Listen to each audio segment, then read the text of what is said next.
Are you ready for next level growth in your business? Welcome to the Lindsay Anderson Show, where we pull back the curtain on the exact strategies, tools, and mindsets that build million-dollar empires. If you're hungry for more time, more freedom, and a whole lot more impact, you've come to the right place. Buckle up, because we're about to ignite your business journey. Now, here's Lindsay.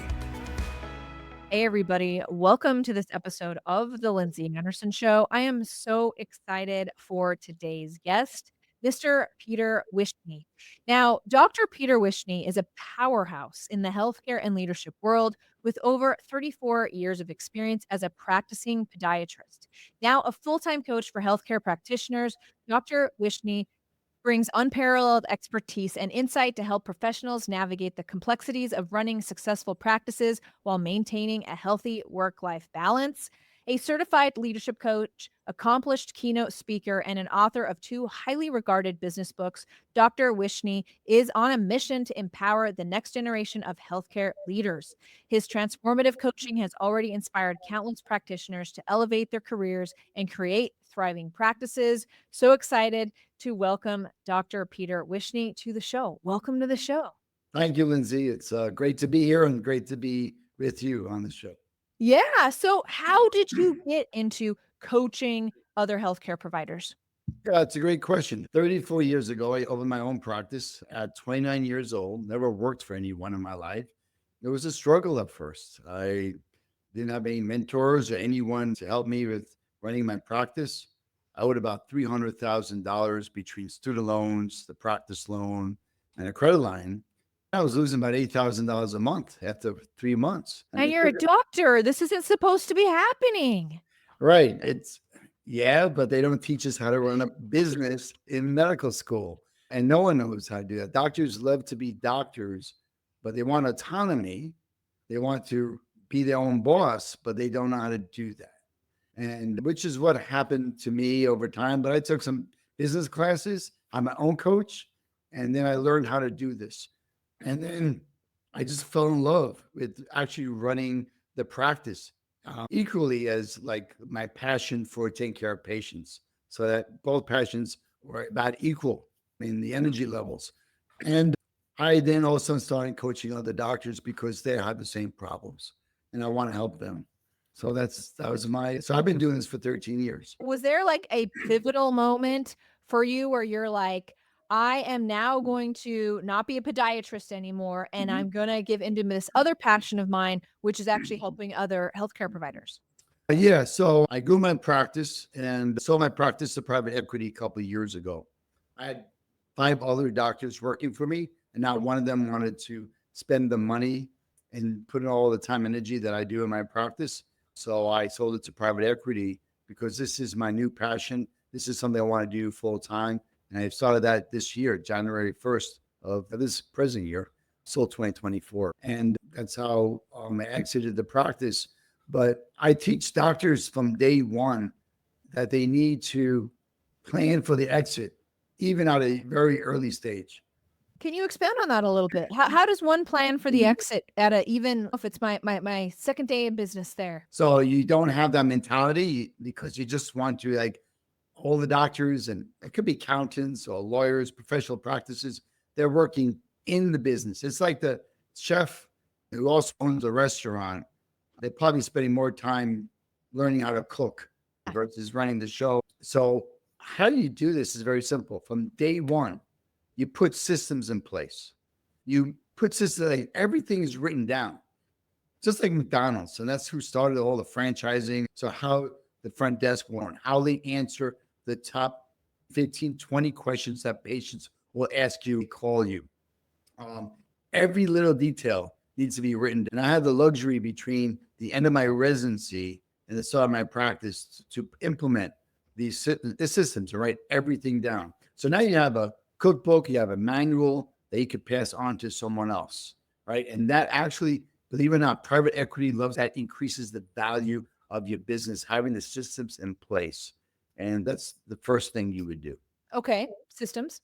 And the next thing is, if that's what you're asking me, the next I thing am. is, Yeah, I want to know how to plan for the exit. So first of all, I got to get Right. systems because they're basically buying that intellectual property from you, this cookbook from you on how to run the business. Otherwise, it's all in your head and worth nothing. Exactly, correct. Okay.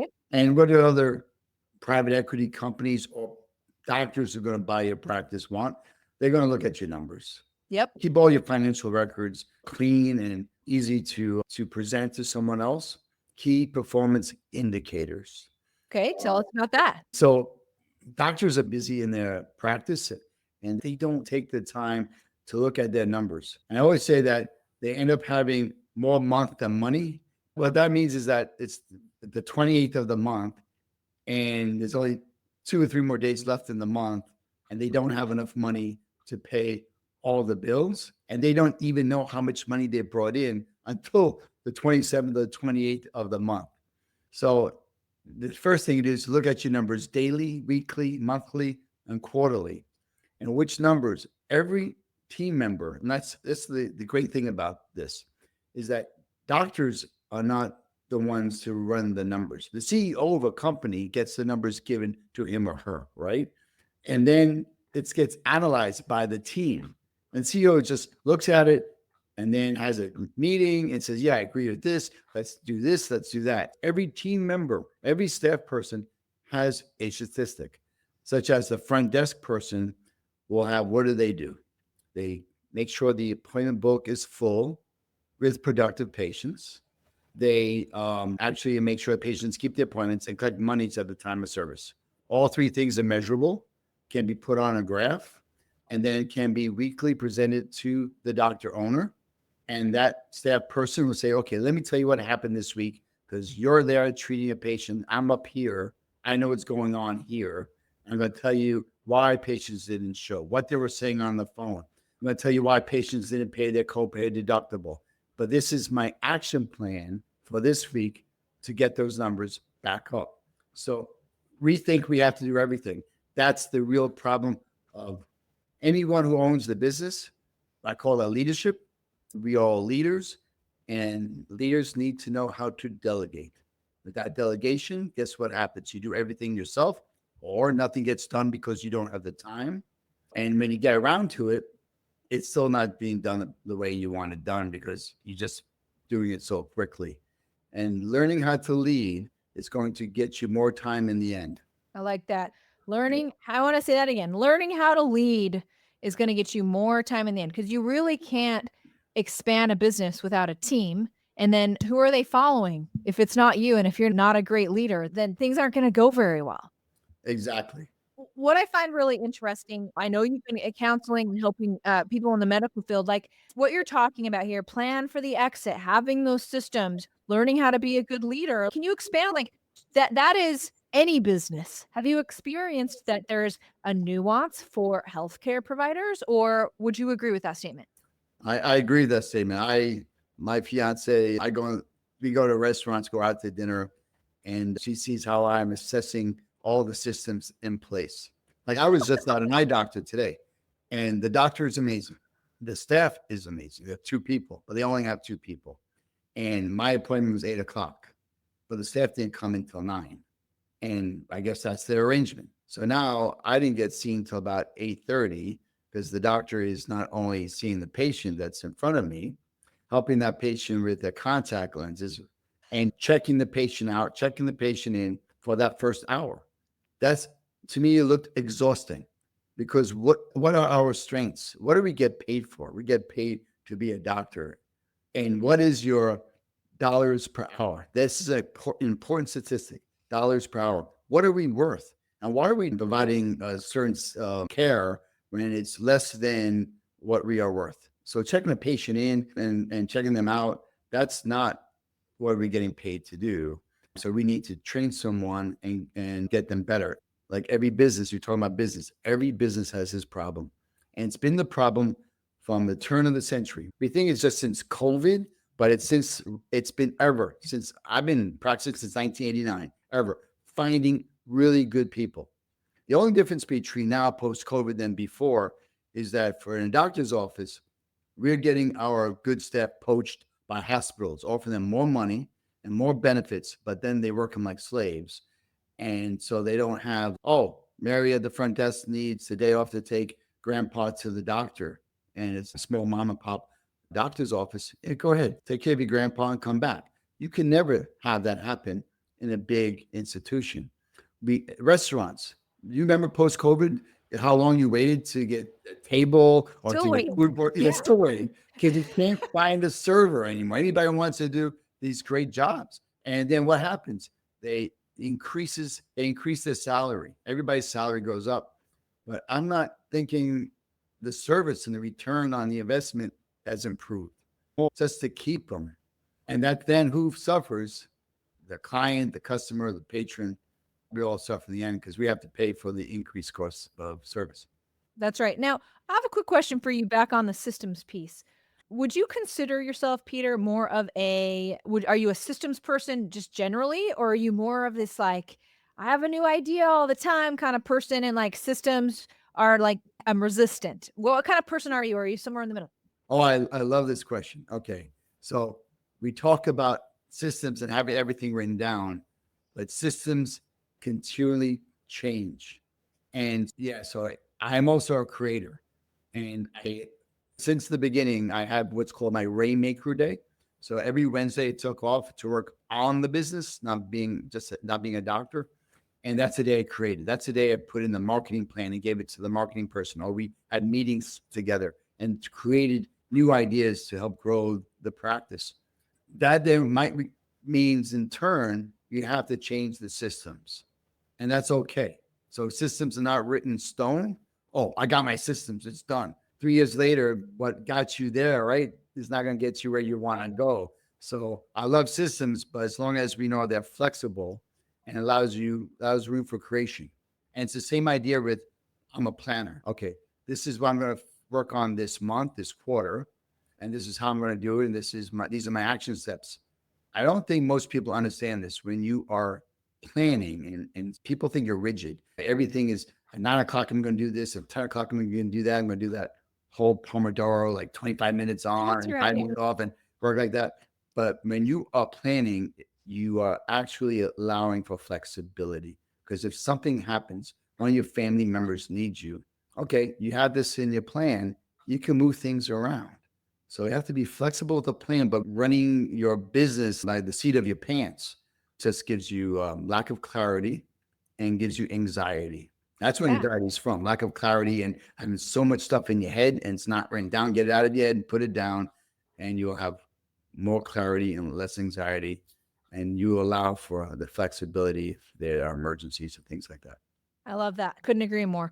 Tell me about some common obstacles of these doctor business owners that you encounter and some of the ways that you can work around them. Like I said, the big one is finding good staff. So I help them with hiring in the sense of what to look for, questions to ask, the whole hiring process. I help them with how to fire someone as well. But the big one when it comes to team is training. No one puts in training systems, and you need a training system. And if you're just starting out, you're going to need to train the first 2 people in your office. Find 2 good people, train them, who will train the next 2 people, who will then train the next 2 people. So you no longer have to do that, but you have to put the time in to do that. So I help them with that aspect, help them with putting in systems in place. And I help them actually find ways to 10x the growth. And that is by learning how to delegate, becoming better leaders. As I said before, it gives you more time for you and your family. I help them achieve their goals. It could be customer service issues, patient issues, financial. That's a key thing. And to answer your question in a little more detail, there's 3 areas I really focus on: systems and KPIs, leadership, and mindset. Is what's in here, not just for doctors, for everyone. That we have this great idea and we get excited and then we go, will that work for me? Am I able to do that? How am I going to get that? There's so many questions just get into our brain and we then just put it off to the side. So I help them with that, help them achieve their goals by getting them to become more positive and forward thinking. What's your favorite mindset technique there?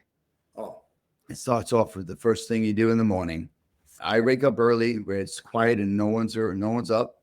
It's dark and I have affirmations.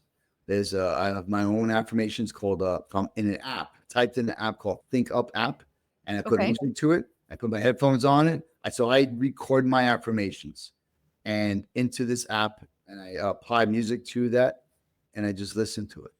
And I rewrite my goals, the top 3 things I want to achieve this quarter, and rewrite it morning and night. And then I just review how I'm going to accomplish it. And there's one affirmation that if I do every day that helps me, especially when I was in the office, whatever comes my way, I will be able to handle. And you just say that over and over. Whatever comes my way, I will be able to handle. Exactly, because everybody who owns a business and deals with people will tell you this. They're working in the business, they're doing their thing, and all of a sudden someone says, "Hey, doc, we have a problem." Okay. Or this thing happens. So this patient says this. So this patient, whatever happens, don't worry about it. Whatever obstacle is put in front of me, I'm going to be able to handle it. And one little technique for that, and most people can use this in any business, when your team comes to you and says, "Hey, we have a problem," I tell them you're not allowed to come to me with a problem unless you come to me with a solution to that problem.